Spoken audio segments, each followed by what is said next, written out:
एक बार हम लोग आस्था और विश्वास के साथ बुलंद स्वर में गुरु महाराज का श्री जय घोष करें। श्री सद्गुरु महाराज की जय। नमामि अमित ज्ञान रूपं कृपालम् अगम बोधदाता सुबुद्धि निधि विशाल क्षमाशील यति धीर गंभीर ज्ञानम धर्मकील दृढ़ धीर समधीर ध्यान जगत त्राणकारी आधारी उदारम भगत प्राण रूपं दयागुण अपार। नमो सतगुरुम ज्ञान दाता सुस्वामी नमामि नमामि नमामि नमामि नमामि नमामि नमामि नमामि। महाराज सद्गुरु है राजन को राजा है जिनकी कृपा से सरे सर्व काजा भने में ही सोई परम गुरु नमामि नमामि नमामि नमामि नमामि नमामि नमामि नमामि। श्री सद्गुरु महाराज की जय।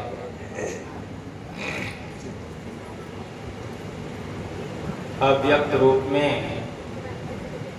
परमाराध्य संत सद्गुरु महाराज के पावन कमल चरणों में बारंबार नमन। आदरणीय सत्संग प्रेमी गुरुजनों, भक्तिमती माताओं एवं धर्मशिला बहनों, आप लोगों को सर्वविदित हो चुका है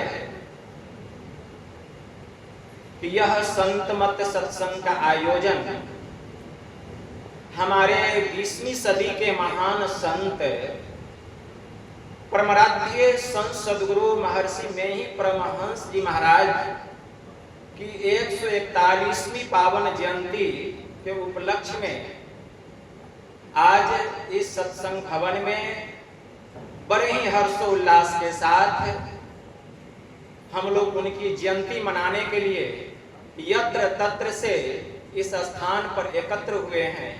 यह हम लोगों का परम सौभाग्य है, क्योंकि आज के ही दिन अर्थात वैशाख शुक्ल चतुर्दशी के दिन हमारे परमाराध्य संत सद्गुरु महर्षि में ही परमहंस जी महाराज का इस धराधाम पर, इस भूतल पर, इस अवितल पर, इस वसुंधरा पर उनका अवतरण हुआ था। इसलिए उस दिन सब जगह जयंती मनाना संभव नहीं है, तो अलग अलग दिन में अलग अलग तारीख को हम लोग गुरु महाराज की जयंती मनाते हैं। तो आज जो है एक दिन बाद, चूंकि गुरु महाराज की जयंती कल थी, लेकिन कल सब लोग जो केंद्र है कुप्पा घाट आश्रम सब लोग वहां चले गए, इसलिए आज बुद्ध पूर्णिमा के दिन हम यहाँ जयंती गुरु महाराज का रखें, ताकि हम लोगों को अधिक से अधिक सत्संग मिले, उसका लाभ हो, और जितना हो सके हम लोग पुण्य अपना अर्जित करें, यह हम लोगों का परम सौभाग्य प्राप्त हुआ है। तो आज का दिन बड़ा ही पावन दिन है, बड़ा ही पवित्र दिन है। जयंती सभी की नहीं मनाई जाती, जयंती महापुरुषों की मनाई जाती है। जयंती जयंत शब्द मिलने से बनता है, जिसका अर्थ होता है विजय प्राप्त करना। तो संत महापुरुष जो होते हैं वे किस चीज पर विजय प्राप्त किए हुए होते हैं? वे अपने मन पर विजय प्राप्त किए हुए होते हैं। इसलिए ऐसे महापुरुषों की हम जयंती मनाते हैं। भगवान महावीर ने कहा, योद्धा वह नहीं जो कि महासंग्राम में योद्धाओं पर अपना विजय प्राप्त करके वहां पताका फहराता है, वहां विजय दिवस मनाता है, वह योद्धा नहीं है। बल्कि योद्धा तो वह है जिसने कि अपनी आत्मा पर विजय प्राप्त कर लिया है, जिसने कि अपने मन पर विजय प्राप्त कर लिया है। वास्तव में वही योद्धा है। इस मन को काबू में करना बड़ा ही कठिन है। मन पर विजय प्राप्त कर लेना बहुत कठिन है। वास्तव में मन ही हमारा सबसे बड़ा शत्रु है और मन ही हमारा सबसे बड़ा मित्र भी है। संत कबीर साहब ने बड़ा अच्छा कहा, कबीरा मन तो एक है, भावे तहां लगाओ, अभावे गुरु की भक्ति कर, अभावे विषय कमाओ। मन एक ही है। अगर हमारा मन जो है शुभ कर्म में लगा हुआ है तो इस मन से बड़ा कोई दूसरा मित्र नहीं। अगर हमारा मन अशुभ कर्म में लगा हुआ है, बुरे बुरे कामों में लगा हुआ है, तो इस मन से बड़ा कोई शत्रु नहीं। तो मन ही हमारा मित्र है और मन ही हमारा शत्रु है। तो मन पर विजय प्राप्त करना चाहिए। नाद बिंदु उपनिषद में बड़ा अच्छा मंत्र आया है, मनोमत गजेंद्रस्य विश्यो ध्यान चारिणः नियमान समर्थो अयं नीनांदो निस्तांकुशः। जैसे मदमस्त हाथी कदली वन में जाता है, वहां के पेड़ पौधों को तोड़ता है, मचोड़ता है, कुचलता है, बड़ा ही उत्पात मचाता है। लेकिन जब महावत आता है, हाथी को अंकुश लगाता है, हाथी 4 कदम पीछे हटता है और पूर्ण रूपेण बस में हो जाता है। उसी प्रकार हमारा जो यह मन है, यही महावत गजराज है, यही महावत गजराज है। और यह जो मन रूपी गजराज है, यह विषय रूपी वाटिका में विचरण कर रहा है, कभी रूप में, कभी रस में, कभी गंध में, कभी स्पर्श में और कभी शब्द में। लेकिन जैसे ही इस मन रूपी गजराज को भीतर में नाद रूपी अंकुश इसको लगता है, तो जैसे नाद रूपी अंकुश का अवलंब मिलता है इस मन रूपी गजराज को, तो हमारा यह मन जो है 4 कदम पीछे हटता है और पूर्ण रूपेण बस में हो जाता है, जैसे ही उस नाद में मन लगता है। उपनिषद में मंत्र आया है, नाद बिंदु उपनिषद में, मकरंदम पिबन भृंगो गंधा नन्नापेक्षते यथा नादा सक्तम सदा चितम विषयम नहि कांक्षति बद्ध सुनाद गंधेन सत्य संत्यक्त चापल। जैसे भंवरा फूलों की केसर को लेता हुआ उसकी सुगंधी की चाहना नहीं करता, ठीक उसी प्रकार जिसका चित्त, जिसका मन संसार के विषय से बहिर्मुख से अंतर्मुख होकर के, जिसका चित्त, जिसका मन भीतर के नाद में लग गया है, फिर वह संसार के विषयों की चाहना नहीं करता, क्योंकि वह अपनी चंचल प्रवृत्ति को त्याग चुका है और भीतर के नाद के वशीभूत यह मन हो चुका है। अर्थात हमारा मन पूर्ण काबू में हो जाता है। मन को बस में करने का यही एक उपाय है और कोई दूसरा उपाय नहीं। भगवान महायोगेश्वर श्री कृष्ण से अर्जुन ने पूछा, श्रीमद् भगवत गीता में मंत्र आया है, चंचलम ही मनः कृष्णा परमाथि बल्लवडढ़िरम तस्याहम निग्रहम मन्ये वायोरिव सुदुष्करम। हे केशव, यह मन बड़ा ही चंचल है। हे प्रभु, यह मनुष्य को मथ डालता है। जैसे हवा को मुट्ठी में कैद करना बड़ा ही कठिन है, दुष्कर है, वैसे ही इस मन को काबू में करना बड़ा ही कठिन है, बड़ा ही दुष्कर है। प्रभु, भगवान ने जब अर्जुन की यह बात सुनी तो भगवान ने अर्जुन का समर्थन किया और समर्थन करते हुए कहा, क्या कहें? भगवान महायोगेश्वर श्री कृष्ण कहते हैं, असंशयम महाबाहो मनो दूर निग्रहम चलम अभ्यासेन तु कौन्तेय वैराग्येन च गृह्यते। कि हे कुंती पुत्र अर्जुन, इसमें संशय नहीं, इसमें संशय नहीं, अवश्य ही यह मन बड़ा बलवान है, बड़ा पहलवान है, बड़ा चंचल है। इस मन को काबू में करना, बस में करना बड़ा ही कठिन है, बड़ा ही कठिन है। यह मन एक क्षण में कहां से कहां चला जाए, क्या से क्या करा दे, कहा नहीं जा सकता। संत पलटू साहब की वाणी में आया, मन नहीं पकड़ा जाए बहादुर जवान है, करत रहे खुरखंद बड़ा शैतान है। ऐसा यार हरीफ बसे इस हलक में, अरे हारे पलटू, अरे उड़ता कोस हजार पंख बिनु पलक में। इस मन को पंख नहीं है, लेकिन एक पल में मन कहां से कहां चला जाए, यह किसको समझ में आता है? जो संसार में रमन करता है उसको समझ में नहीं आता है, जो ध्यानाभ्यास करने के लिए बैठता है उसको समझ में आता है। यह मन कैसा है? बैठते हैं जप करने के लिए, होने लगता है गप। बैठते हैं मानस ध्यान करने के लिए कि गुरु के रूप का ध्यान करेंगे, और होने लगता है संसार के रूप का ध्यान। बैठते हैं दृष्टि योग की साधना करने के लिए, मन को केंद्रित करेंगे, लेकिन मन कहाँ? America, Norway, Sweden, China, Japan, रूस, कहाँ कहाँ मन चला जाता है।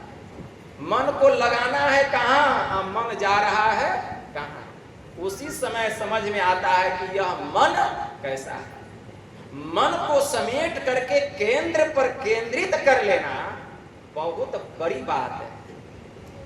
जो मन को कुछ काल के लिए भी केंद्र पर केंद्रित कर लेता है, जिसकी धारणा हो जाती है, तो क्या होता है? गहराई होती है। धारणा होने से गहराई होती है, और जब गहराई कुछ क्षण के लिए रह जाए, कुछ पल के लिए रह जाए, जैसे दीवार जितना मोटा होता है, आप कांटी जब उस पर रखते हैं और हथौड़े से चोट करते हैं, मतलब दृष्टि रूपी कांटी रख करके गुरु ज्ञान रूपी हथौड़े से मारते हैं, तो जितना मोटा दीवार रहता है, कांटी धंसने में उतना ही टाइम लगता है, समय लगता है।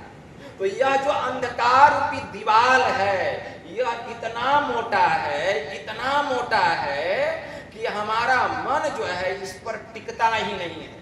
लेकिन गुरु की कृपा से जिसका मन केंद्र पर जाकर के केंद्रित हो जाता है, गुरु निर्दिष्ट स्थान पर टिक जाता है, अब कुछ काल के लिए भी धारणा बन जाती है, धारणा से गहराई होती है। अब गुरु ज्ञान रूपी जो हथौड़ा चलता है, गहराई होते होते क्या होता है? गुरु की कृपा होती है। तब परिणाम क्या होता है?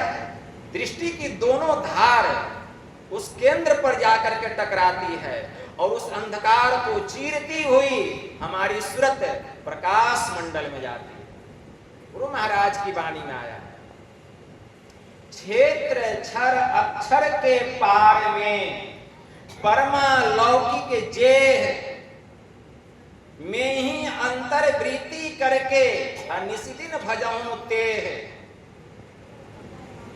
गुरु महाराज की वाणी में आया, युग दृष्टि की एक तीक्ष्ण नोक से अचीरी तेजस बिंदु, सुनो अंतर नाद ही लखो सूर्य तारे बिंदु। युग दृष्टि की एक तीक्ष्ण नोक से जब दृष्टि की दोनों धार मिलेगी, उसका दोनों नोक जब केंद्र पर जाकर के टकराएगा, अंधकार का मंडल फटेगा और चीरी तेजस बिंदु और भीतर में चमचमाता हुआ ज्योतिर्मय बिंदु प्रकट होगा। उस बिंदु में सूरत प्रवेश करेगी, अंधकार से प्रकाश मंडल में जाएगी, लखों सूर्य तारे बिंदु, तब भीतर में हमारी सूरत कहाँ जाएगी? असंख्य आकाश गंगाओं का, तारा मंडल का सैर करती हुई सहस्त्र दल कमल में सहस्त्रार को पार करके जैसे ही सूरत सहस्त्रार में जाएगी, असंख्य आकाश गंगाओं का, असंख्य तारा मंडलों का दर्शन होगा सहस्त्रार में। सहस्त्रार को पार करती हुई सूरत सहस्त्र दल कमल में जाएगी, पूर्ण चंद्र का दर्शन होगा। सहस्त्र दल कमल को पार करती हुई सूरत त्रिकुटी महल में जाएगी, पूर्ण सूर्य ब्रह्म का दर्शन होगा। तब देखिए कितना आनंद, कितना सुकून, कितनी शांति, इतना सुकून, इतना सुख, इतनी शांति इस बाहरी दुनिया में भी नहीं मिलेगा। वही गुरु महाराज कहते हैं, लखों सूर्य तारे इंदु, भीतर में इस प्रकार का दर्शन होगा, तब हमारा मन पूर्ण रूपेण बस में हो जाएगा। तो वही भगवान महायोगेश्वर श्री कृष्ण अर्जुन से कहते हैं कि असंशयम महाबाहो मनो दूर निग्रहम चलम। ये है अर्जुन, इसमें संशय नहीं, यह मन बड़ा ही बलवान है, बड़ा पहलवान है, बड़ा चंचल है। एक क्षण में, एक पल में मन कहां से कहां चला जाए, क्या से क्या करा दे, कहा नहीं जा सकता। लेकिन अर्जुन, अभ्यास और वैराग्य से मन बस में हो जाता है। भगवान ने दो बात कही, अभ्यासेन तू कौन्ते वैराग्येन च गृह्यते, कि हे अर्जुन, अभ्यास और वैराग्य से मन बस में हो जाता है। अब हमारे मन में जिज्ञासा होती है कि हम किसका अभ्यास करें कि हमारे मन में वैराग्य उत्पन्न हो जाए और हमारा मन पूर्ण रूपेण बस में हो जाए। तो इसका समाधान भगवान श्री राम हनुमान जी के सामने कर रहे हैं। भगवान श्री राम से हनुमान जी ने कहा, मुक्ति को उपनिषद में यह मंत्र आया है, एक तत्वा धीराभ्यासा ध्यावन विजितम मनः, कि हे हनुमान, जब तक यह मन पूर्ण रूपेण बस में न हो जाए, तुम एक तत्व का अभ्यास करते रहो। भगवान ने स्पष्ट किया कि जब तक यह मन पूर्ण रूपेण बस में न हो जाए, तुम एक तत्व का अभ्यास करो। वह एक तत्व क्या है? कोई सोचेंगे मानस जप करेंगे तो मन पूर्ण रूपेण बस में हो जाएगा, नहीं होगा। मानस जप में जिस गुरु के मंत्र का हम जप करते हैं, उसमें कितने अक्षर हैं, वह भी एक तत्व नहीं है। कोई सोचेंगे कि हम मानस ध्यान करेंगे तो मन पूर्ण रूपेण बस में हो जाएगा, नहीं होगा, क्योंकि जिस इष्ट के रूप का हम मानस ध्यान करते हैं, उस रूप में भी कितना अंग प्रत्यंग है, आंख है, सिर है, बाल है, कान है, नाक है, मुख है, गाल है, वह भी एक तत्व नहीं है। एक तत्व क्या है? एक तत्व वह है जिसका बांट नहीं किया जा सकता, जिसका भाग नहीं किया जा सकता, जिससे सूक्ष्म और कोई दूसरा पदार्थ नहीं हो सकता। वह है एक तत्व, और वह एक तत्व क्या है? प्रणव बिंदु। प्रणव बिंदु उपनिषद में आया, ज्योतिर्मय बिंदु परम ध्यानम और विश्वात्म हृदय संस्थितम। ज्योतिर्मय बिंदु का अपने योग हृदय में ध्यान लगाने से वह ज्योतिर्मय बिंदु प्रकट होता है, जो अपने योग हृदय में ध्यान लगाता है। तो इसके लिए बिंदु ध्यान करना पड़ेगा, मन को पूर्ण रूपेण बस में करने के लिए बिंदु ध्यान। और इसी के लिए है दृष्टि योग की साधना। दृष्टि योग, जब तक दृष्टि की दोनों धाराओं का योग नहीं होगा, जब तक दृष्टि की दोनों धाराओं का मिलन नहीं होगा, तब तक दृष्टि योग नहीं, तब तक हम दृष्टि योग का अभ्यास कर रहे हैं। अभी हम अभ्यासी बने हुए हैं, लेकिन दृष्टि योग में सफलता पाने के लिए मानस जप और मानस ध्यान ठीक ठीक होना चाहिए। जिसका मानस जप और मानस ध्यान ठीक ठीक होगा, उसी को दृष्टि योग की साधना में सफलता मिलेगी, क्योंकि उसके अंदर में योग्यता आ जाएगी सूक्ष्म साधना करने की। इसीलिए गुरु महाराज की वाणी में आया, गुरु जाप मानस ध्यान मानस कीजिए दृढ़ साध कर, इनका प्रथम अभ्यास कर श्रुत शुद्ध करना चाहिए। गुरु महाराज की वाणी में आया कि मानस जप और मानस ध्यान करने से हमारा मन पवित्र होता है, हमारे अंदर में योग्यता आती है सूक्ष्म साधना करने की। इसलिए खूब मानस जप और खूब मानस ध्यान करना चाहिए। खूब मानस जप और मानस ध्यान करते करते जब गुरु के रूप का हूबहू हमारे सामने मानस पटल पर हूबहू सामने में स्पष्ट दिखाई देने लग जाए और ऐसा देखने में आ जाए कि हम अपने इष्ट का जो ध्यान कर रहे हैं मानस ध्यान, तो हम अपने इष्ट के रूप को हम नहीं बल्कि इष्ट ही हमको देख रहे हैं।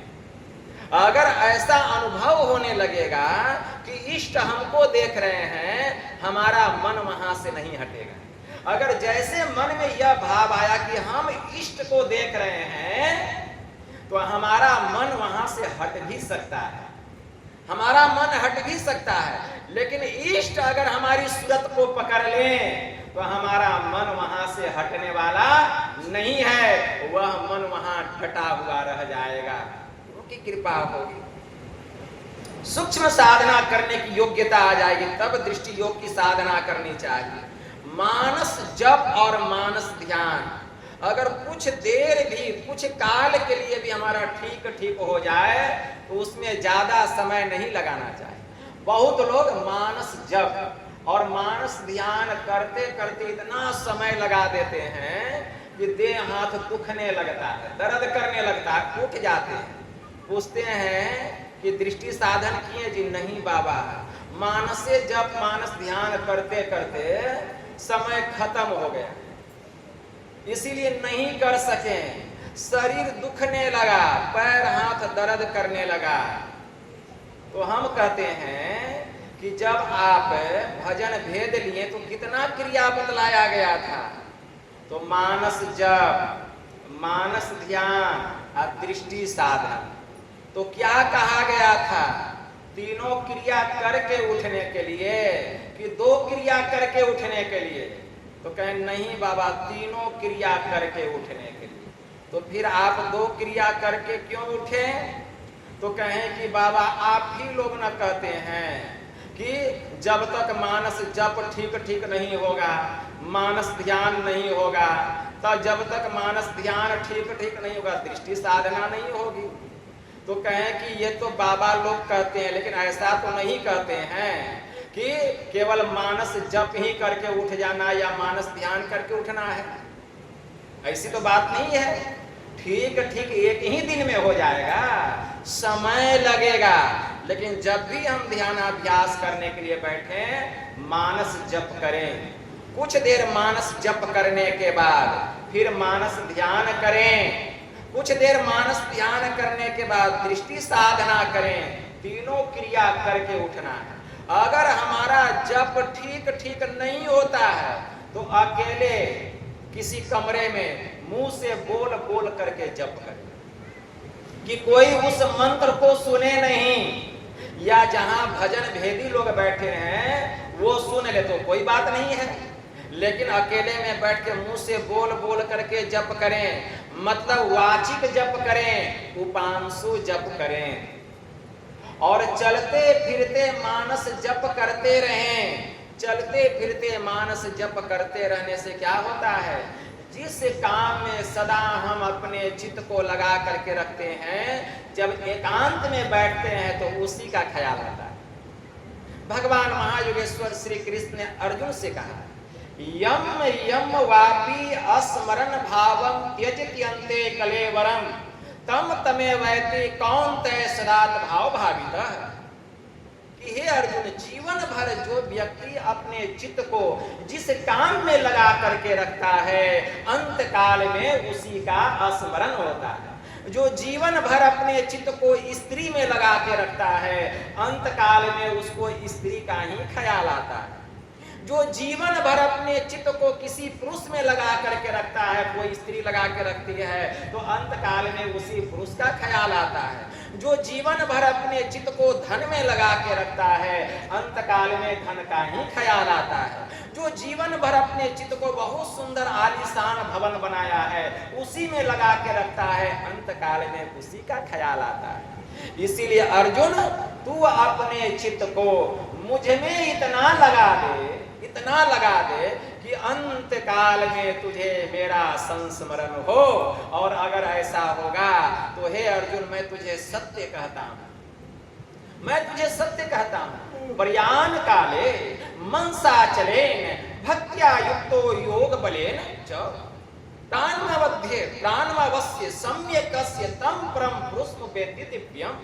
भगवान ने कहा कि हे अर्जुन, अंत काल में जो कोई साधक भक्ति युक्त होकर योगी क्रिया के द्वारा दोनों भवों के मध्य में अपने चित्त को लगा करके, अर्थात मुझ में ही अपने चित्त को लगाकर, मेरे सूक्ष्म रूप में अपने चित्त को लगा करके जो इस देह का परित्याग करता है, वह मेरे दिव्य लोक में जाता है और दीर्घ काल तक वहां सुख भोगने के बाद पुनः श्रीमान के घर में या किसी जोगी कुल में उसका जन्म होता है, और जहां से उसकी भक्ति छूटी हुई है, पुनः वहां से वह अपनी भक्ति प्रारंभ करता है।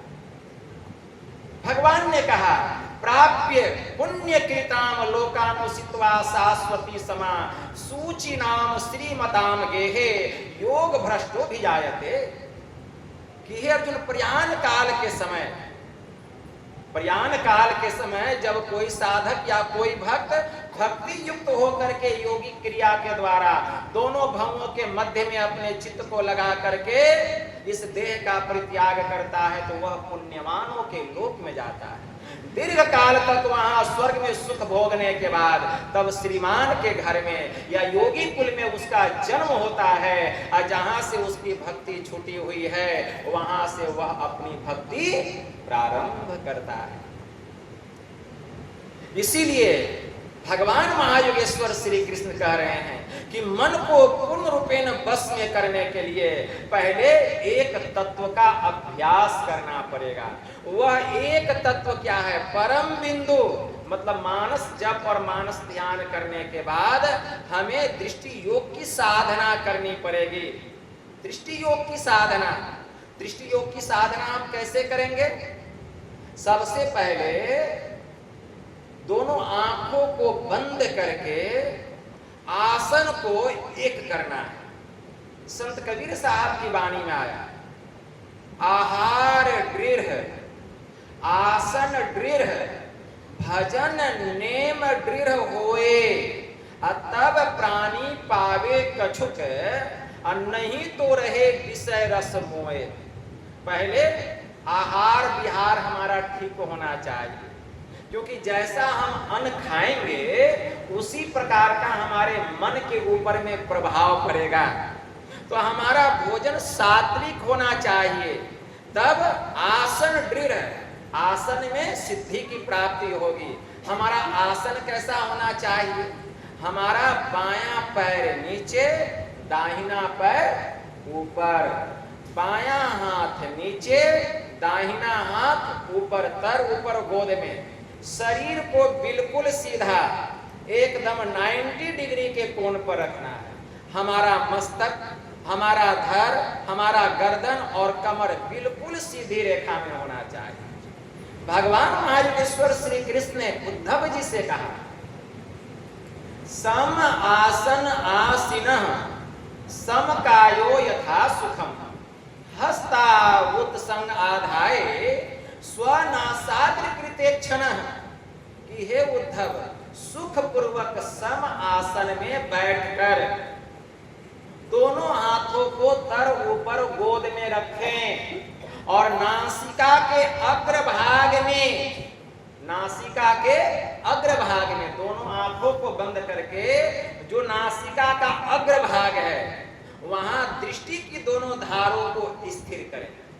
तो नासिका का अग्रभाग कहाँ है? नासिका का अग्रभाग मतलब नासिका का अगला भाग कहाँ है? नासिका का अग्रभाग जहां हमारी माताएं और बहनें बिंदी लगाती वही है नासिका का अग्रभाग। बहुत लोग नाक का नोक बतलाते, यह नासिका का अग्रभाग नहीं है, यह नासिका का अंतिम भाग है। मतलब नासिका यहाँ समाप्त और अग्र मतलब जहां से प्रारंभ हुआ यहाँ समाप्त। सबसे पहले क्या है? हमारा यह ब्रह्मांड मस्तक, इसके ऊपर में क्या है? इसके नीचे में क्या है? आंख, इसके नीचे में कान और कान के नीचे नासिका। तो प्रारंभ कहां से हुआ? प्रारंभ आज्ञा चक्र 10वें द्वार से, यहां से प्रारंभ हुआ, यहां समाप्त हुआ। तो नासिका के अग्रभाग में दृष्टि की दोनों धारों को अस्थिर करें। कैसे? तो भगवान महायुगेश्वर श्री कृष्ण ने श्रीमद् भगवत गीता के 6ठे अध्याय के 13वें श्लोक में अर्जुन से कहा, क्या कहते हैं कि हे अर्जुन, समं काय शिरो ग्रीवं धारयाञ्चलं स्थिरः संप्रेक्ष्य नासिकाग्रम स्वं दिशावलोक्यन। कि हे अर्जुन, 10 दिशाओं को छोड़कर, 10 दिशाओं को छोड़कर धर गर्दन और मस्तक को सीधी रेखा में रखता हुआ, दोनों आंखों को बंद करके संप्रेक्ष्य एकदम सामने, नासिकाग्रम दोनों आंख और नासिका का जो मिलन स्थान है, 10 दिशाओं को छोड़कर वहीं अपने चित्त को लगा दो। 10 दिशाओं को छोड़कर, तो 10 दिशा क्या हो गया?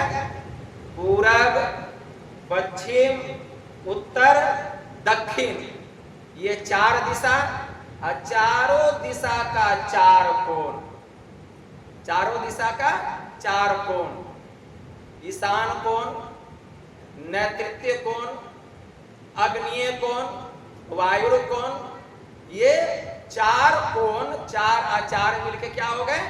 8 हो गए। और इसके अलावा 2 दिशा और बच गया। वह 2 दिशा क्या है? ऊपर और नीचे, ऊपर और नीचे। कितना हो गया? 10 हो गया। हमारे गुरु महाराज की भी वाणी में आया, अर्ध ऊर्ध्व, अर्ध ऊर्ध्व, और दाएं बाएं पिछो पांचों त्यागी, षष्ठ बीचों बीच निशान, एक दृष्टि की लागी। गुरु महाराज की वाणी में। अब भगवान कृष्ण करे 10 दिशाओं को छोड़कर, तो 10 दिशाओं को छोड़कर दृष्टि के दोनों धारों को नासिका के अग्रभाग में स्थिर करें। तो जब हम दिशा तो रह गया, दिशा कब तक रहता है? जब तक आंख खुला हुआ है। जब तक आंख खुला हुआ है, मेरे लिए, सबके लिए मैं नहीं कह रहा, आपके लिए। जैसे ही हम ध्यान करने के लिए बैठते हैं, दिशा खत्म हो जाता है। दिशा कब तक रहता है? जब तक आंख खुला हुआ है। तो पता चलता है ये पूरब है, पश्चिम है, उत्तर है और दक्षिण है, ठीक है। लेकिन जैसे आंख बंद किए, दिशा खत्म। एक आदमी कह दिए, एक व्यक्ति, कि बाबा आंख बंद करने पर दिशा कैसे खत्म हो जाएगा? आप कहते हैं आंख बंद करने पर दिशा खत्म, तो कहते हैं ठीक है, तो हम तुम्हारा आंख बंद करते हैं। उसका आंख बंद कर दिए, तो कहें क्या ये बताओ पूरब कहाँ है? तो कहा बाबा पूरब इधर है। पहले से उसको पता था, अब उसको पूरा घुमा फिरा करके एक जगह पर लाके खड़ा कर। अब कहें अब बताओ पूरब कहाँ है? कहा बाबा अब पता कहाँ चल रहा है कि पूरब कहाँ है। तब आंख बंद, दिशा खत्म। तो दिशा कब तक? जब तक आंख बंद है। घुमा फिरा के लेके आए हैं और उसको खड़ा कर दिए एक जगह पर, कहें बताओ पूरब कहाँ है, पश्चिम कहाँ है, उत्तर कहाँ है। अब आंख बंद है, उसको क्या पता? जब तक आंख खुला, दिशा का ज्ञान। तो आंख बंद करने पर दिशा खत्म हो जाता है। जैसे आंख बंद किए तो भगवान का आदेश है नासिका के अग्रभाग में, दोनों आंख और नासिका का जो मिलन स्थान है वहीं पर अपनी दृष्टि की दोनों धारों को स्थिर करना है। तो जो वहां अपने चित्त को लगा करके रखते हैं तो गुरु महाराज की कृपा होती है। और गुरु की कृपा से क्या होता है, तो गुरु महाराज की वाणी में आया, दृष्टि योग अभ्यास अति ही करत कंपनी सहज ही छूटे, प्रौर हुए सुरत दिल दरवाजा टूटे, नजर की जोर से अरे हमारे में ही लगे टकटकी खूब जोर बर जोर से। गुरु महाराज की कृपा होती है, दृष्टि की दोनों धार जाकर के वहां टकराती है और ध्यान करते करते अभ्यास करते करते यह जो अंधकार है, यह जो पर्वत के समान अंधकार है, जितना आपकी दृष्टि का सिमटाव होगा उतना मन का सिमटाव होगा, जितना मन का सिमटाव होगा उतना अंधकार का सिमटाव होगा। और अंधकार इतना सिमट जाएगा कि वह अंधकार तिल बिंदु के समान हो जाएगा। क्यों? क्योंकि आपकी दृष्टि उतनी सिमट गई है, आपकी दृष्टि उतनी सिमट गई है। जैसे संत कबीर साहब ने कहा, कहे कबीर चरण चित राखूं ज्यों सुई बिच डोरा रे। जैसे सुई के छिद्र में जब डोरा पिरोना होता है तो धागा को कितना समेटते हैं, और धागा को ही नहीं समेटते, अपनी दृष्टि को भी समेटते हैं और सुई के छिद्र के पास लेके जाते हैं, सिमटी हुई निगाह से देखते हैं, फिर भी धागा नहीं घुसता है, फिर समेटते हैं, फिर सुई के छिद्र के पास लेके जाते हैं। अगर हमारी दृष्टि फैल जाए तो धागा छिद्र में नहीं घुसेगा, समेट करके देखते हैं, सुई के छिद्र में धागा पिरोते हैं। जैसे ही सुई के छिद्र में धागा प्रवेश करता है ऐसा लगता है कुछ देर के लिए सांस की गति रुक गई, कुछ देर के लिए अनुभव होता है, और डोरा जो है सुई के छिद्र में प्रवेश कर जाता है। उस समय अगर हमारे सामने से कोई हमारे प्रिय से प्रिय व्यक्ति भी गुजर जाए तो हमको पता नहीं चलेगा कि कौन गया। अब मेरे सामने कोई बैठा रहे, कहे बाबा देखे आपके एक प्रेमी भक्त गुजरे यहाँ से, देखें? कहा नहीं जी, कहाँ देखें? बाबा आप तो यहीं पर थे। अरे हम सुई के छिद्र में डोरा पिरो रहे थे, इसीलिए पता नहीं चला। क्यों? दृष्टि सिमट गई। उसी प्रकार यह जो पर्वत के समान अंधकार है, जब आपकी दृष्टि सिमट जाएगी तो अंधकार भी एकदम तिल बिंदु के समान हो जाएगा, और उसी तिल बिंदु पर दृष्टि की दोनों धार जाकर के टकराएगी। तब क्या होगा? गुरु महाराज की वाणी में आया, तम माजे फूटी फूटी ऐते पचे रंगवा हो, अब बिजली चमकी ऐते तार। गुरु महाराज की वाणी में आया, जैसे दृष्टि की दोनों धार वहां टकराएगी, ब्रह्म ज्योति की चिंगारी देखने में आएगी। लगेगा कोई आंख पर टॉर्च मारा। अरे आंख पर कौन टॉर्च मारेगा? दृष्टि की दोनों धार टकराई, फिर वहां से दृष्टि हट गई, इसलिए ब्रह्म ज्योति की चिंगारी देखने आई। यह प्रारंभिक अनुभूति है, यह पहला अनुभूति होती। सभी साधकों को एक तरह की अनुभूति नहीं होती है, सबको नाना प्रकार की अनुभूति होती है। कभी कभी ऐसा होता है जब दृष्टि सिमट जाएगी और उस तिल बिंदु पर जाकर के स्थिर रहेगी, अभी अंधकार रूपी तिल बिंदु है, प्रकाश नहीं हुआ है, उसी तिल बिंदु से फूट करके 5 तत्व का 5 रंग निकलेगा। मिट्टी का रंग पीला, मिट्टी का रंग पीला, जल का रंग लाल, जल का रंग लाल, अग्नि का रंग काला, हवा का रंग हरा और आकाश का रंग श्वेत। ये 5 तत्व का 5 रंग कहां से निकलेगा? पंखा बंद करो यहां से। 5 तत्व का 5 रंग जो है फूट फूट करके बाहर निकलेगा। श्री सद्गुरु महाराज की जय। तो 5 तत्व का 5 रंग उस तिल बिंदु से फूट फूट करके बाहर निकलेगा, लेकिन सबके साथ ऐसी अनुभूति नहीं होगी। किसके साथ इस प्रकार की अनुभूति होगी?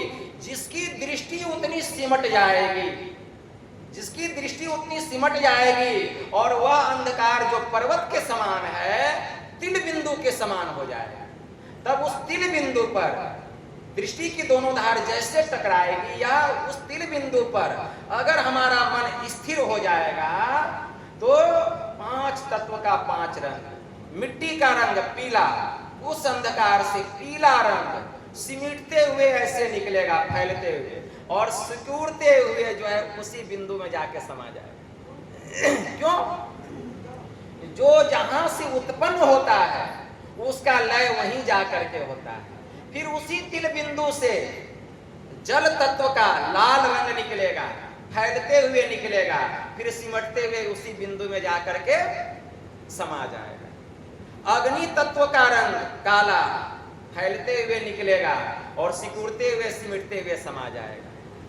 तो 5 तत्व का 5 रंग निकलेगा, फिर उसी बिंदु में जाकर के समा जाएगा। अभी प्रकाश नहीं हुआ है, मैं वह जो श्याम रंग का, काले रंग का जो तिल बिंदु है वहां अगर मन टिका हुआ रह जाए, मैं उसकी अनुभूति बता रहा हूं। तो यह अनुभूति देखने में आएगी। 5 तत्व का 5 रंग निकलेगा, फिर समा जाएगा।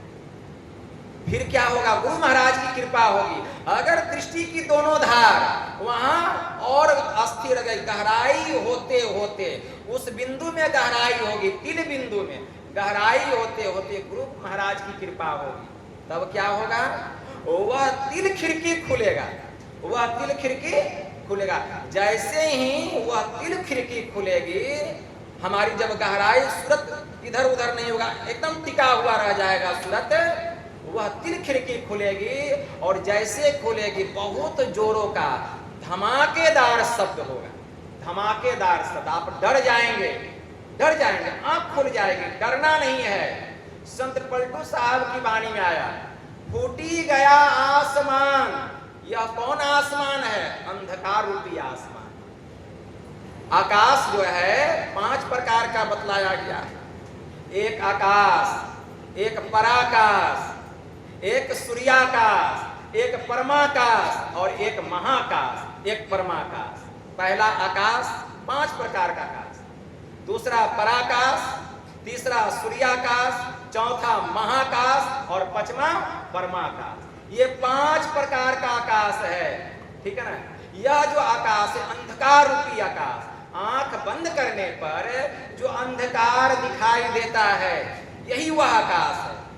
तो फूटी गया आसमान शब्द की धमक में, जैसे दृष्टि की दोनों धार टकराएगी, अंधकार रूपी आकाश फटेगा, अंधकार रूपी आकाश फटेगा शब्द की धमक में। लगी है गगन में आग सूरती की चमक में, शेष नाग और कमठ सभी लगे कांपने। अरे यहाँ रे पलटू सहज समाधि की दशा खबर नहीं आपने। इसका मतलब क्या समझें? संत पलटू साहब कहते फूटी गया आसमान, अंधकार रूपी आकाश मेरा फट गया जब दृष्टि की दोनों धार जाकर के वहां टकराई और वहां धमाकेदार शब्द हुआ।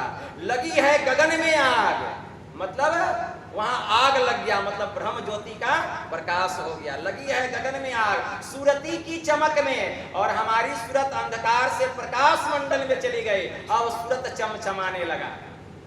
संत कबीर साहब की वाणी में आया ना, संत कबीर साहब कहते हैं मुर्शिद नैनो बीच नबी है, स्याह सफेद तिलो बीच तारा, अविगत अलख रवि है। आँखी मध्य पाखी चमके, अब पाखी मध्य द्वारा, अते ही द्वारे दूरबीन लगावे उतरे भव जल पारा।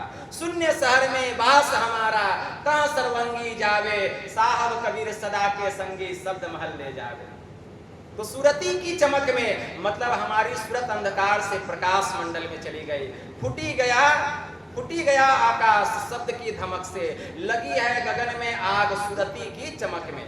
तो संत पलटू साहब कहते हैं कि फूटी गया आसमान शब्द की धमक में, लगी है गगन में आग सूरती की चमक में, शेष नाग और कमठ सभी लगे कांपने। मतलब शेष नाग मतलब जिस पर पृथ्वी खड़ी है, शेष नाग पर पृथ्वी खड़ी है, शेष नाग भी कप कपाने लग गए, सभी देवी देवता थर थराने लग गए कि ये कौन महापुरुष हैं जिनकी गति हमारे लोक से भी अब ऊपर हो रही है।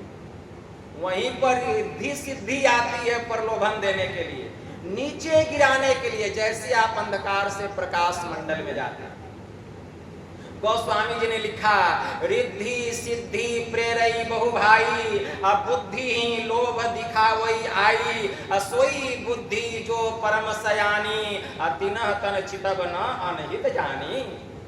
कहते हैं जो साधक या साधिकाएं अंधकार से प्रकाश मंडल में जाते हैं तो रिद्धि सिद्धि प्रलोभन देने के लिए आती है, और जो साधक उस प्रलोभन में पड़ जाता है वह सूरत जो प्रकाश मंडल में चली गई है, प्रकाश मंडल से गिर करके पुनः अंधकार मंडल में आ जाता है। संत कबीर साहब ने कहा, संत कबीर साहब कहते हैं कि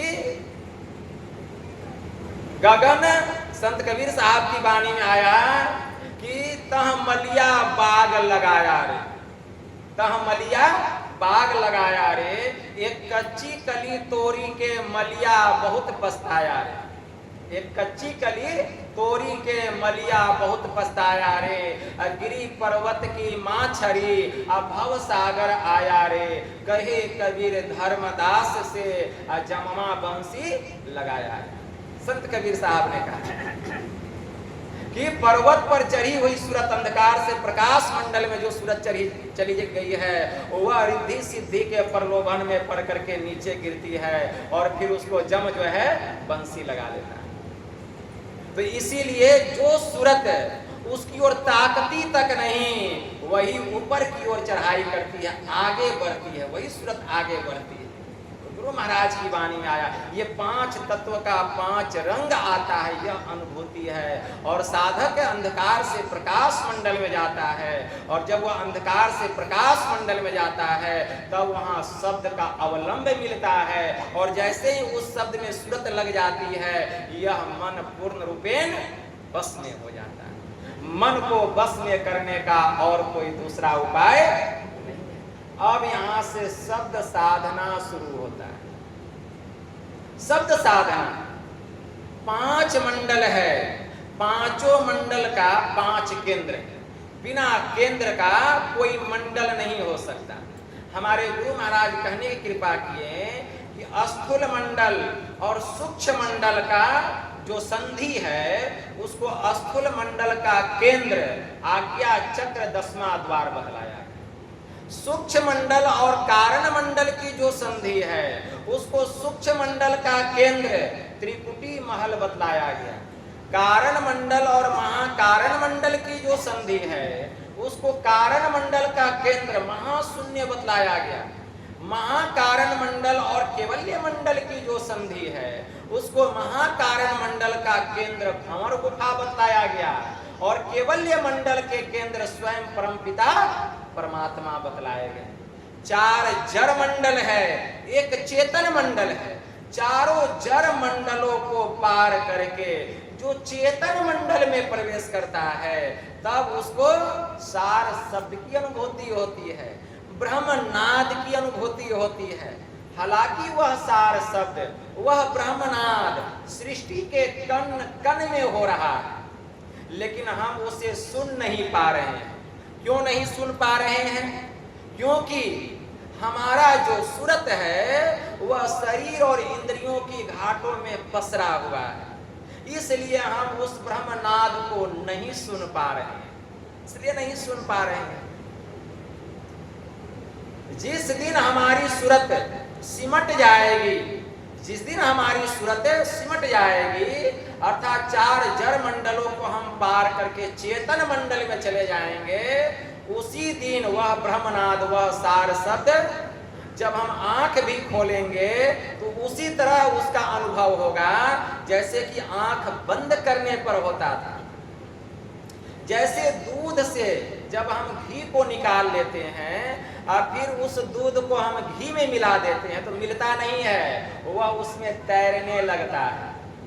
संत कबीर साहब की वाणी में आया, संत कबीर साहब कहते हैं, किसी व्यक्ति ने पूछा कि बाबा आप कहते हैं कि आंख न मूंदो, कान न रूंधो, तनिक कष्ट नहीं धारो, अब खुले नयन पहचानो, हंसी हंसी सुंदर रूप निहारो। परमात्मा को देखने के लिए आंख बंद करने की आवश्यकता नहीं, परमात्मा को देखने के लिए, सुनने के लिए कान को भी बंद करने की आवश्यकता नहीं है। हंस हंस के परमात्मा के सुंदर रूप को देखना है। इसमें आंख बंद करने की क्या आवश्यकता है, कान बंद करने की क्या आवश्यकता है? तो संत कबीर साहब कहते हैं, तो तुम आंख बंद करके और कान बंद करके, नहीं तो आंख खोल करके प्रभु के सुंदर रूप को देख रहे हो। कहा कि बाबा जो गुरु महाराज का रूप है वही तो प्रभु का रूप है, देख रहे हैं। तो संत कबीर साहब ने कहा कि सुनो, इसके लिए सबसे प्रारंभिक साधना, यह तो अंतिम बात है। आंख न मुंदो, कान न रुंधो, तनिक कष्ट नहीं धारो, अब खुले नयन पहचानो, हंसी हंसी सुंदर रूप निहारो। यह तो अंतिम बात है। प्रारंभ में आंख कान मुंह तीनों बंद करना पड़े।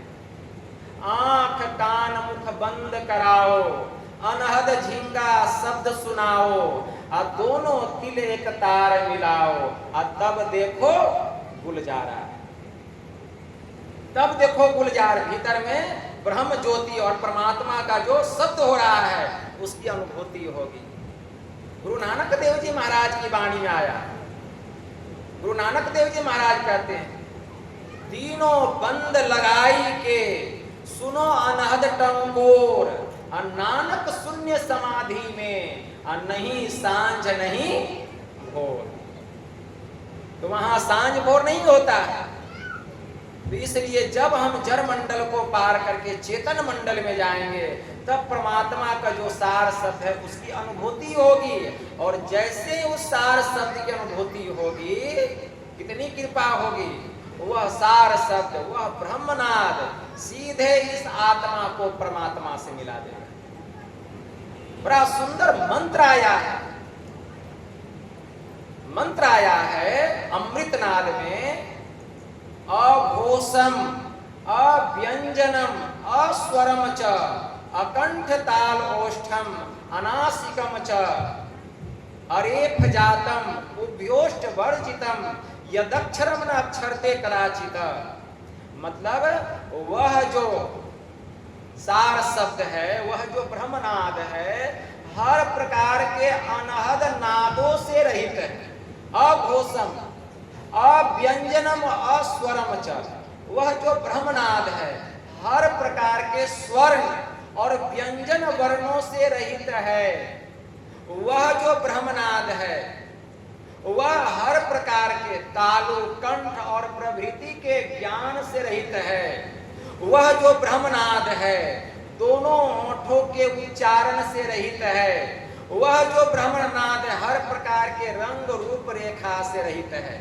यदक्षरम न अक्षरते कदाचित, उसी को तू अक्षर ब्रह्म जान जिसका नाश नहीं होता, किसी काल में उसका नाश नहीं होता।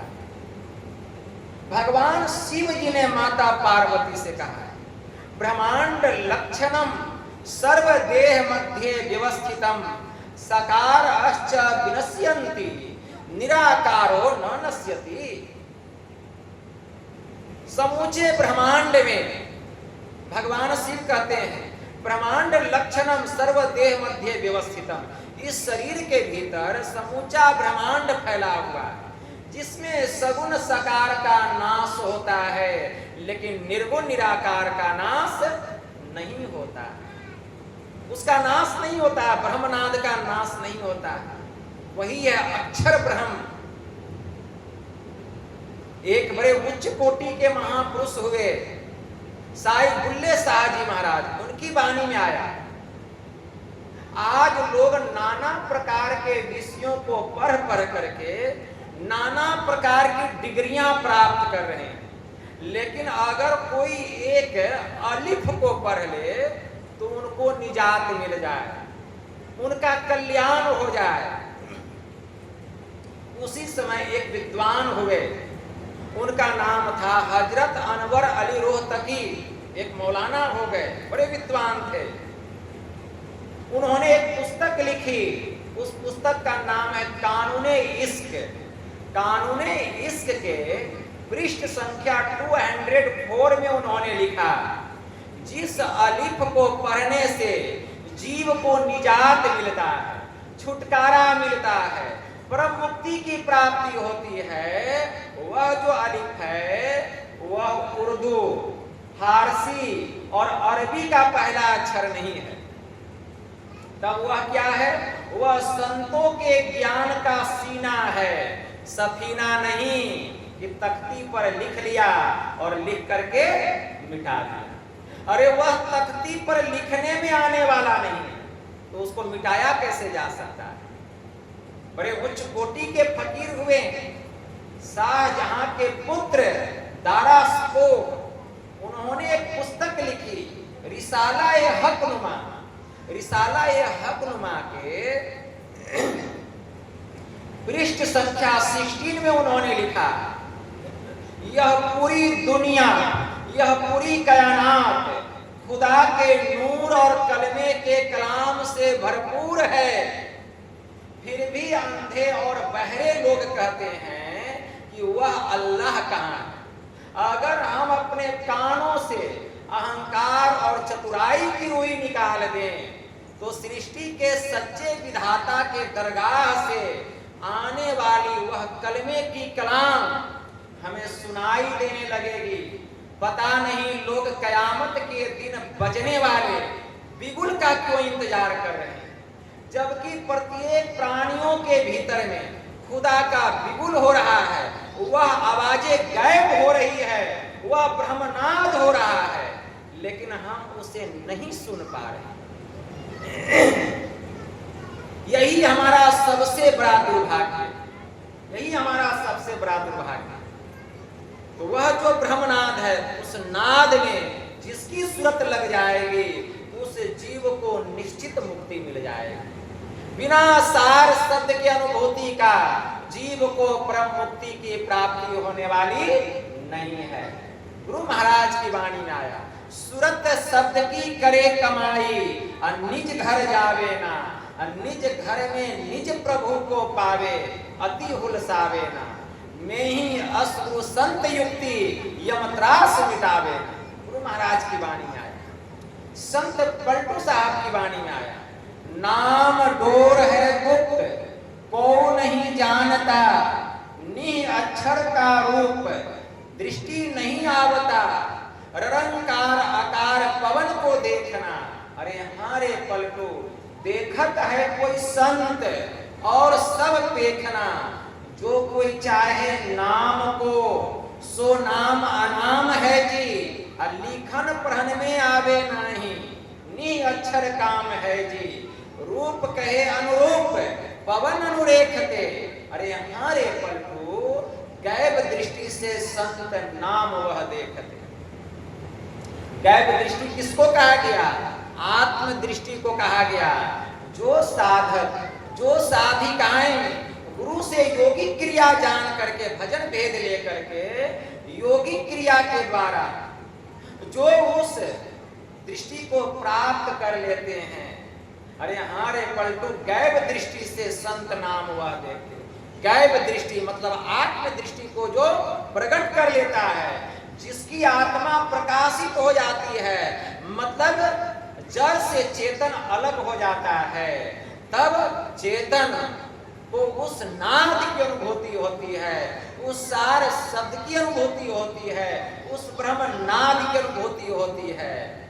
और जैसे ही उस ब्रह्म नाद की अनुभूति होती है, वही परम चेतन परम पिता परमात्मा में जाकर के मिल जाता है, निजात मिल जाता है, जीव को छुटकारा मिल जाता है, परम मुक्ति की प्राप्ति हो जाती है। इसके अलावा और कोई दूसरा साधन और कोई दूसरा उपाय नहीं है। यह गुरु की कृपा से होगा, गुरु की कृपा से होगा। लेकिन इसके लिए गुरु पर अटल विश्वास होना चाहिए। एक सर्वेश्वर पर ही अचल विश्वास, पूर्ण भरोसा तथा अपने अंतर में ही उनकी प्राप्ति का दृढ़ निश्चय रखना, सदगुरु की निष्कपट सेवा, सत्संग और दृढ़ ध्यानाभ्यास, इन पांचों को मोक्ष का कारण समझना चाहिए। इसके लिए नित्य प्रतिदिन सत्संग करना पड़ेगा, ध्यान करना पड़ेगा। हम भजन भेद ले लिए हैं, ब्रह्म बेला में उठते हैं ध्यान करने, जिससे पूछिए झूठ मूठ में, हाँ बाबा हम तो उठ जाते हैं, हाँ डेली ध्यान करते हैं। अरे झूठ बोलने से क्या मिलता है? एक तो ध्यान नहीं किए तो वो पाप जमा हुआ, और उसके बाद पूछने पर कहते हैं हाँ बाबा कर लेते, वो पाप जमा हुआ। पाप के ऊपर पाप। अब पाप में सबसे बड़ा पाप झूठ, जो सब पाप का बाप, उसको छोड़ना नहीं चाहते, जो सब पाप का बाप। अरे ध्यान नहीं करते, बोलिए बाबा ध्यान नहीं करते हैं, अभ्यास नहीं करते। भजन भेद ले लिए, कोई 30 साल से, कोई 40 साल से, लेकिन अभी तक जप भी ठीक नहीं होता। उसी अंधकार में पड़े हुए क्या कर रहे हैं? बाबा काम से फुर्सत नहीं मिलता है। क्या काम है? स्कूल पहुंचाना है बच्चे को, खाना बनाना है, टिफिन देना है, खेत में जाना है, ड्यूटी में जाना है।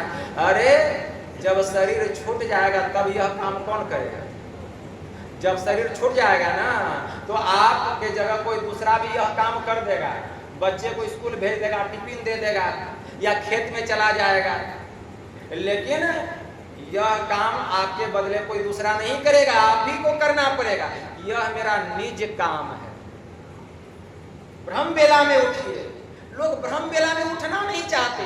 जिसको देखिए 6 बजे तक सोया हुआ है, 7 बजे तक सोया हुआ है। ब्रह्म बेला में उठना चाहिए। 2:40 पर उठिए, 2:40 पर उठिए। अपना नित्य कर्म करते करते 3 बजने में 5 मिनट बाकी रहे, साधना पर बैठ जाइए। जो ब्रह्म बेला में उठ करके ध्यान करता है, उसी के घर में परमात्मा आते हैं, उसी का दरवाजा खटखटाते हैं उसी समय में, क्योंकि वह देवी देवताओं के विचरण का समय होता है। संत पलटू साहब की वाणी में सुने हैं ना, ऐसा ब्राह्मण मिले जो ताको परसों पाए, ताको परसों पाए ब्रह्म अपने को पावे, धर्म जनेऊ तोरी के प्रेम त्रिसूत बनावे, सब कर्मन को करे कर्म से रहता न्यारा, द्वितीया दई बहाए ब्रह्म का करे विचारा, ज्ञान दिवस में शयन मोह रजनी में जागे। मतलब ब्रह्म बेला में जागे, अपार ब्रह्म भगवान ताही घर भिक्षा, परमात्मा उसके घर में भिक्षा मांगने आते हैं। क्या मांगते? धन दौलत नहीं।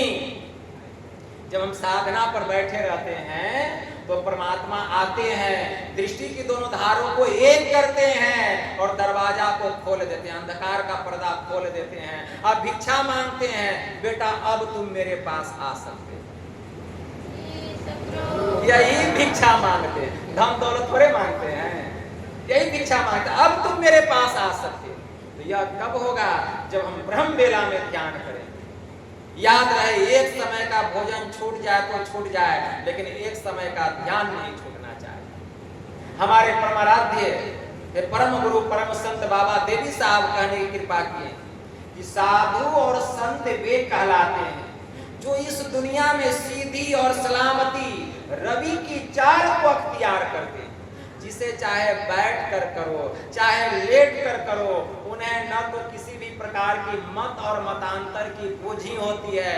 वैदिक धर्मी, इस्लाम, मुसाई, ईसाई कुछ भी बने रहो, लेकिन इस दुनिया में सुख दुख भोगते हुए अंतर में अभ्यास किए बिना एक दिन भी मत रहो, एक दिन भी मत रहो। प्रतिदिन ध्यान करना चाहिए, साधना करनी चाहिए। जो एक समय का ध्यान और सत्संग छोड़ देता है वह 40 दिन के ध्यान सत्संग से नीचे गिरता है। विचार कीजिए, 40 दिन के साधना से नीचे गिर जाएंगे। इसलिए अगर आपके पास समय का अभाव है, 10 मिनट भी कर लीजिए, नहीं 1 घंटा बैठ सकते हैं, 10 मिनट कर लीजिए। कभी क्या होगा, मैं अपनी अनुभूति बता रहा हूँ, क्या होगा, एक दिन हमको समय नहीं मिला साधना करने का, सोचे कि जल्दी से ध्यान करके चले जाएंगे, उसे 10 मिनट कर लेते। अब 10 मिनट जो बैठे हैं, गुरु महाराज की कृपा ऐसी हो गई कि 10 मिनट जो बैठे हैं, गुरु महाराज की कृपा हो गई, ध्यान लग गया और 10 मिनट के जगह 3 घंटा बैठे रह गए। और जिस काम जो छूटा, पता चला कि वह काम जो है आज नहीं होगा बाबा, दूसरे दिन होगा, आज कैंसिल हो गया। मतलब क्यों हो गया? क्यों हो गया? आप अपने मन को काम में लगा के रखें, अगर ध्यान में लगा के रखते हैं तो काम भी ध्यान के अधीन हो जाएगा। अभी आप ध्यान को काम के अधीन कर दिए, इसलिए नित्य प्रतिदिन ध्यान करना चाहिए। तो जिसका ध्यान में चित्त लगा हुआ रहेगा उससे ध्यान नहीं छूटेगा, और जिसका काम में मन लगा हुआ रहेगा उससे तो निश्चित ध्यान छूटेगा। इसलिए ब्रह्म वेला में ध्यान करना चाहिए, नित्य प्रतिदिन सत्संग करना चाहिए। गुरु महाराज की वाणी में आया, नित्य प्रति सत्संग कर ले प्यारा, तब क्या होगा तेरा कार सरे सारा। तो हम यह जयंती जो मनाने आए हैं, गुरु महाराज की 141वीं पावन जयंती समारोह यहाँ मनाया जा रहा है, और आपके लिए बहुत सुंदर महाप्रसाद की भी व्यवस्था है, और सबको प्रसाद ग्रहण करके जाना है। और जो प्रसाद ग्रहण करके नहीं जाएंगे, सत्संग ध्यान का कुछ लाभ उनको नहीं मिलेगा। सबको महाप्रसाद ग्रहण करके जाना है। और जहां तक मेरी आवाज जा रही है, जो लोग मेरे सत्संग को, प्रवचन को सुन रहे हैं, मैं जितने भी हमारे ग्रामवासी, हमारे समाजवासी, जितने भी सत्संगी लोग हैं, मैं सबको इस माइक से कहना चाहता हूं कि आप लोग सत्संग में आए, सत्संग सुने और गुरु महाराज का महाप्रसाद ग्रहण करके अपने घर की ओर प्रस्थान करें। यह आप सभी लोगों से मेरा आग्रह है, निवेदन है, प्रार्थना है। और अगर हम इस जयंती को सार्थक करना चाहते हैं तो गुरु महाराज का जो आदेश है, जो उपदेश है, इसको हम शिरोधार्य करें, अपने जीवन में धारण करें। गुरु महाराज का क्या आदेश है?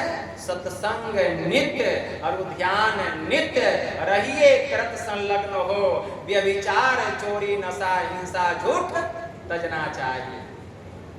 ये 5 महापापों से अगर हम बचना चाहते हैं, नित्य प्रतिदिन सत्संग कीजिए। बहुत लोग सोचते हैं कि बाबा 5 पाप छूटेगा तब ना हम ध्यान करेंगे, जिस दिन छूट जाएगा तब हम ध्यान करेंगे, ना उससे पाप छूटेगा ना ध्यान करेगा।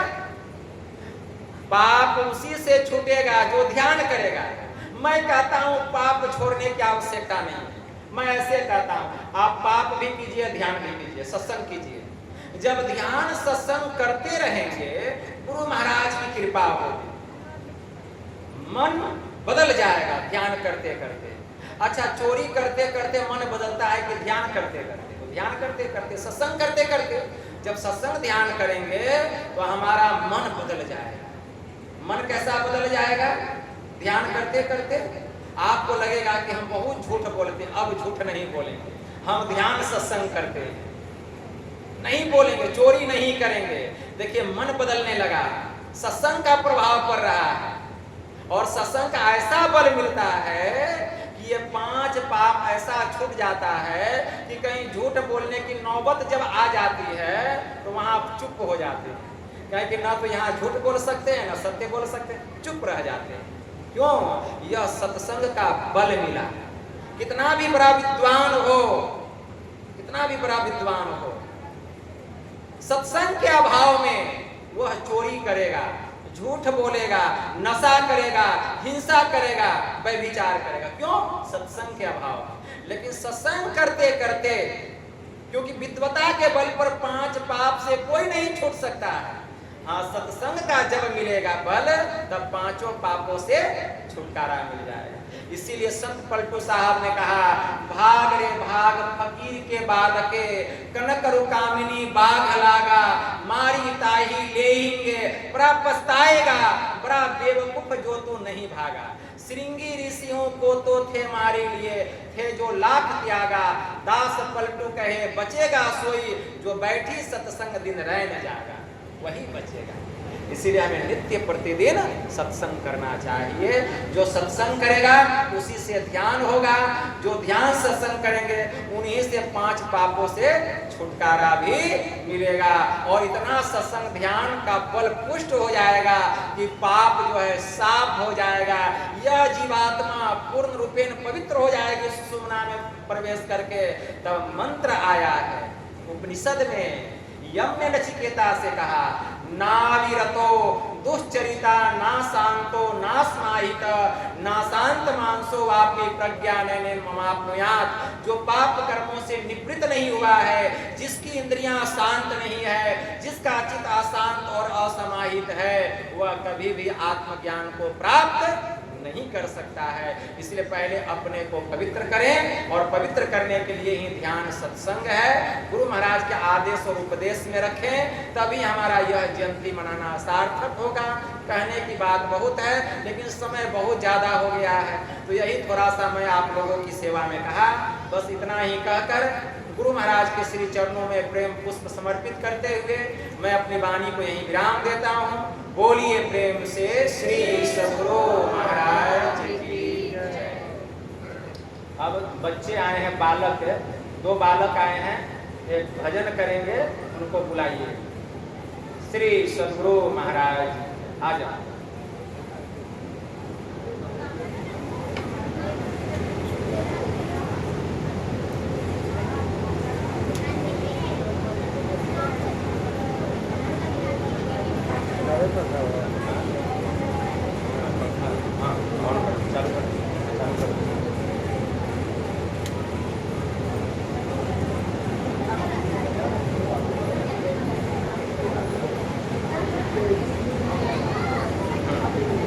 ये माइक वही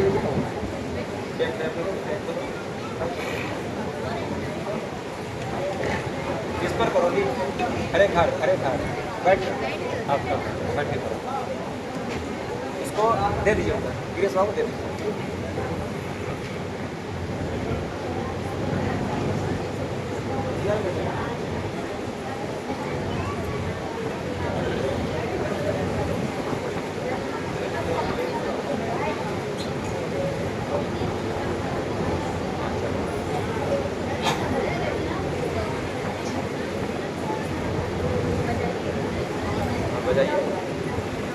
बजाइए।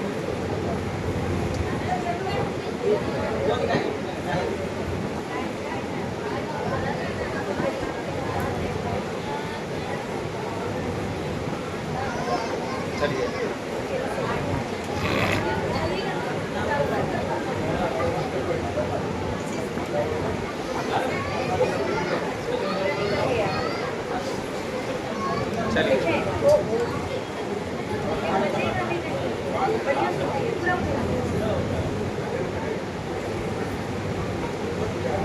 चलिए